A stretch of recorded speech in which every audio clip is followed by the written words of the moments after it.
There's some big news about Justin Trudeau in the fact that not only do the people of Canada really just despise him, as proven by his polling numbers coming into the election year, but many individual MPs within the Liberal Party are just disgusted by him and finally done with him and want him to resign. And there's a growing outcall for that.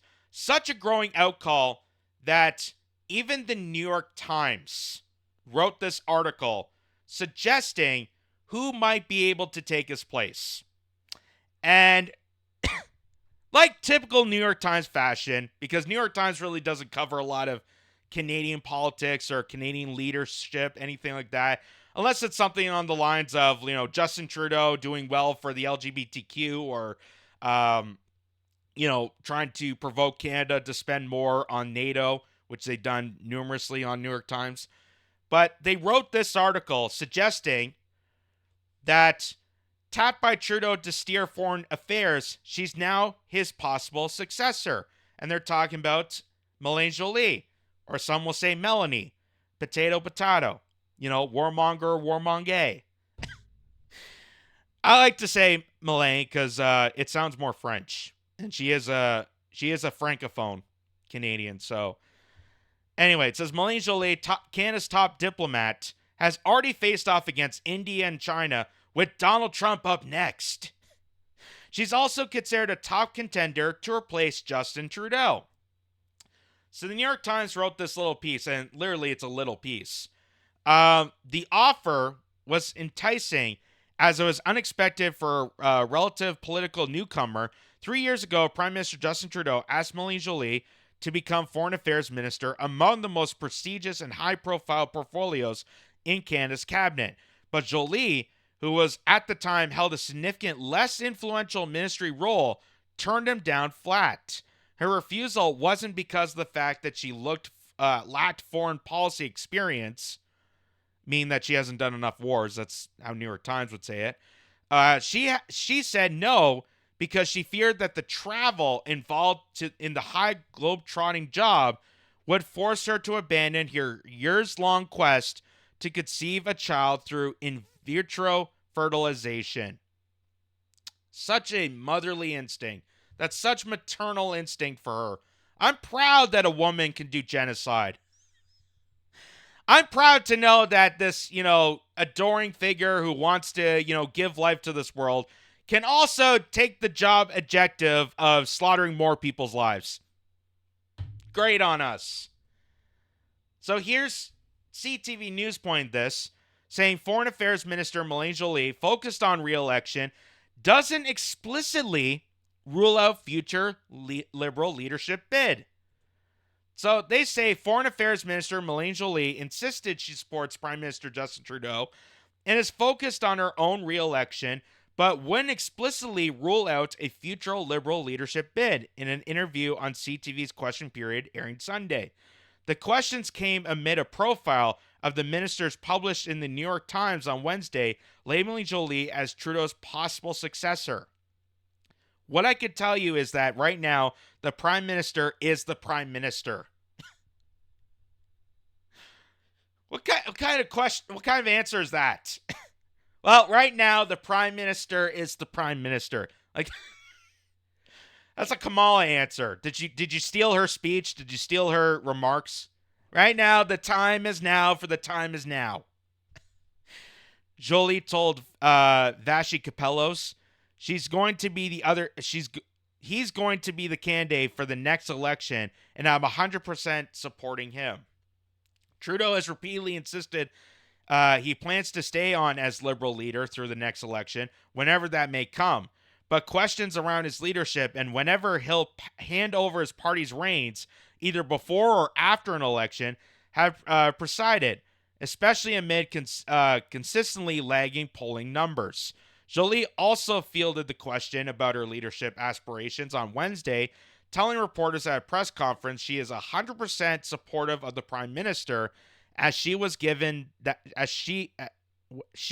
when she gave the interview to the New York Times in July. Asked again during that press conference, specifically whether she is worried rumblings of her leadership ambitions will step on the toes of the Prime Minister's office, Joly said, "My job is to do my job." Such an effective role model. My job is my job, and the Prime Minister is the Prime Minister, and an apple is an apple, and the water is blue, and the sky is up there. And my job is to do exactly what I've been told by my globalist dictators to invade these countries. Yay! Effective leadership. What I'm going to do right now is engaging with my counterparts to try to find ways to bring back peace to the Middle East, to support Ukraine and Ukrainians, and at the same time also to make sure we have a good relationship with the United States, including having also a very strong stance on the question of China, she said before reiterating her stances behind the Prime Minister. The Sunday strategy session regular panel on CTV's Question Period also weighed in on the issue.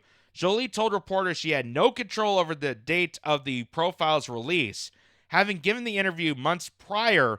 Still, according to Scott Reed, a CTV News political analyst and former communications director to former Prime Minister Paul Martin, the timing is damn strange, especially factoring the re-election of Donald Trump in the United States. If it had come out in August and September, that kind of era, we're back in the pre-Trump Terra era, feels like an era ago. but if it had come out, then it would have fallen. We were talking about Trudeau's leadership and whether he was going to stay. I think it would have been a real thunderbolt, but now it feels like a piece that's out of sync with contemporary political reality, Reed said. He had Trump being set to head back to the White House in January seems to have emboldened Trudeau to stay. Corey Tenaki, I don't know how to pronounce that, who was Ontario Premier's Doug Ford campaign manager and former director of communications for former Prime Minister Stephen Harper, agreed. He said the profile coming out at this point is actually likely unwelcome for Joly, who should avoid becoming the face of another potential insurrection from within the cabinet. I don't think it matters. He's not leaving, Teneke said. There isn't a race to run in, as it stands right now, but it's not a welcome headline in a time of many troubles for these guys. Kathleen Monk, a former NDP strategist and director of communications to the late Jack Layton, called the New York Times profile a PR coup, but not a political coup, especially when accounting for the times of its publication. Foreign affairs is a hard place to run leadership consent from, she added. It's too externally focused. You want to be in a domestic portfolio to be running in that race. Well, I wouldn't say so. Just ask Antony Blinken and Jake Sullivan. Because right now, they're the ones that are truly leading the United States right now. I mean, let's face it, Joe Biden is absolute mush to the point that he wouldn't even know where the White House is, even standing in it. And the fact that the Secretary of State, the Defense General, the Defense Ministers, because they're hawkish foreign policy, pretty much overrules the outcomes of the United States. Why they put billions and billions of dollars, almost trillions of dollars in defense spending, which is not actually defending anything. Not defending anything. It's just more offensive warfare, just being the world's police, trying to dictate the rest of the countries as their own empire is collapsing. And we kind of don't want that same result here in Canada. And that's pretty much what we'll get by Melanie Joly, because here's what Melanie Joly said in an interview here for CBC News when she talked about doing her job. Remember she said, my job is my job and I'm doing my job. And here's her noted claim to fame for being the foreign affairs minister, because even though she's unskilled and unqualified, as the New York Times would say, she definitely knows exactly where to push the buttons. She exactly knows where to fire the rockets, if you know what I mean. Listen to this. The Russian regime. So yes, we will impose more sanctions. Yes, we will do more, and many, many options are on the table. Would that include oil and gas? I know that would make things difficult for countries like Germany, but people feel that this is the best way to really put pressure on Mr. Putin. Do you think that that could happen? Well, what we've done since the beginning is that we've been extremely coordinated, and we've worked in lockstep with all our allies. You know, at the beginning of the week, people thought that Germany would never cancel Nord Stream 2. They did. Mm-hmm. We never thought. Okay, first of all, let's just point out the obvious fact that the sanctions are not working in Russia. The only thing that has become successful is the fact that they got rid of McDonald's.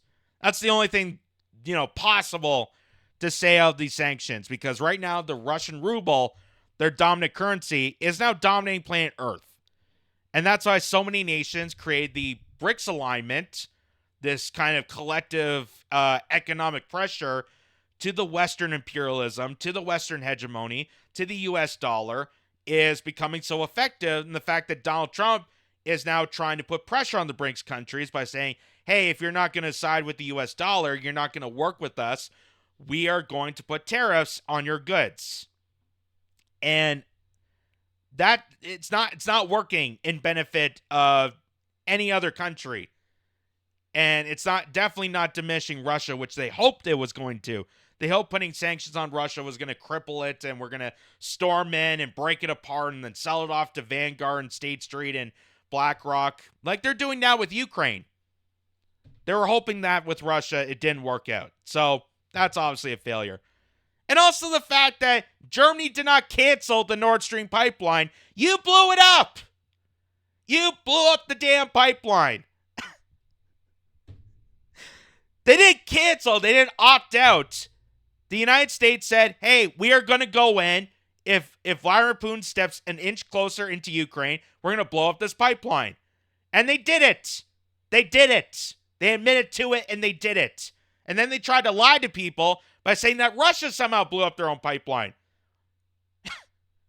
Yeah, Russia's going to blow up their whole economic outsource position, which is their oil being sent over, their oil, natural gas being sent over to European nations. And the reason we would blow that up is because we want to pressure places like Germany to use American oil and our resources and take it away from the priorities of Russia. We want to diminish Russia's ability to export their goods into European nations. We want our territory to get into there. So, no, Germany did not decide this. They were forced into it. They were pressured into it. And that's what a lot of these NATO countries are doing right now, is they're being pressured into advancing this warfare to the brink of nuclear warfare, to the brink of no return. And they are still continuing to pile up as much as possible amid the fact that a lot of these nations, including most Canadians, disagree with this. And even more so, this is from the National Post. She states regime change in Moscow, definitely the goal. That's part of her job, definitely the goal. We need to regime change out Vladimir Putin, who's been elected democratically numerous times and has been got huge support in Russia. They want to oust him.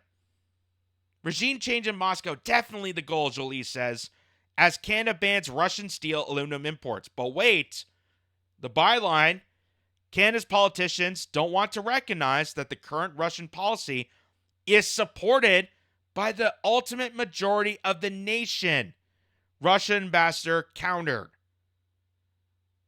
So, Melanie Joly, as they say, she's unskilled to become prime minister. She's unskilled as a foreign affairs minister only because she hasn't done as much outrageous wars as the United States. That's basically what they're saying. She is definitely in lockstep with these nefarious ghouls. She is definitely in lockstep, and she is definitely the dear supporter, the kind of sweetheart for the military-industrial complex of Canada. And she is putting all of our resources in jeopardy, all of our people in jeopardy, our national security, everything in jeopardy to advance this outrageous warfare that we know is not going to end well. That there's no possible good end to this combat. That Ukraine is not going to become victorious as they promised. And the fact that they're advancing warfare to use nuclear annihilation techniques is troublesome.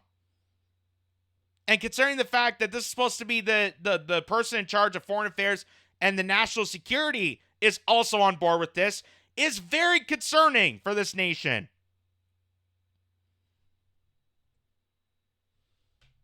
But here's also another thing that she can add to her resume that is absolutely hilarious. Canada will appoint a new Arctic ambassador and to open 2 new consulates in the region of the Arctic. While people are starving on the streets just to afford food, they're going to open up an Arctic ambassador center for who exactly? Polar bears? Penguins? Who exactly are we being ambassadors for the most remote area in the world? And Pierre Poilievre even came forward with this, posting this on X, saying, Arctic ambassador to do diplomacy with who? Santa Claus? The Liberals have failed to defend Canada's Arctic for 9 years, and now they think the Russians and Chinese are going to be afraid to send submarines and spy balloons because we sent another bureaucrat to sit on top of an office in the territories. Rebuild our military, defend our borders, Canada first. It's just absolutely hilarious. It's absolutely hilarious that they just want to branch out as much as possible. They just want to copy exactly the failures of the United States. Even though us Canadians can see how it's failing the United States, we know how bad it is for certain areas of the United States, how they're branching out, how they're exploiting their people, how it's crumbling their own empire.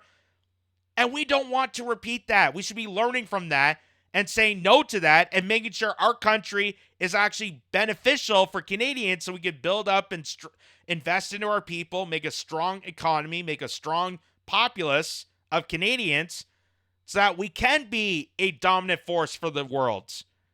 But we're not doing that, are we? We're sending all of our resources off to endless warfare as a peacekeeping nation and have nothing in return. Nothing in return. They kept telling you that, all this Ukraine money was an investment.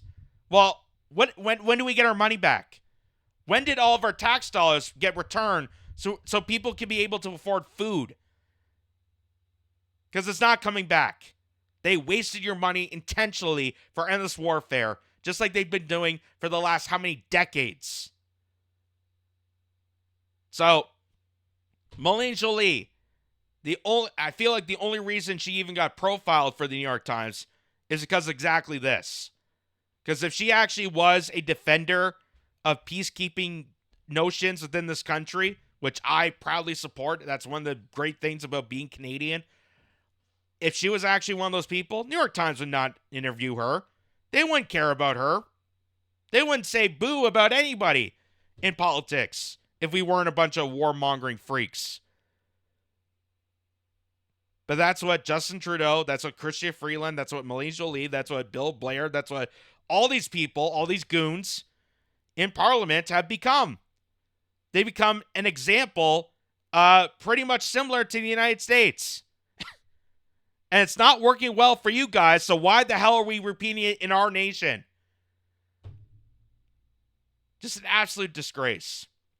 Absolute disgrace.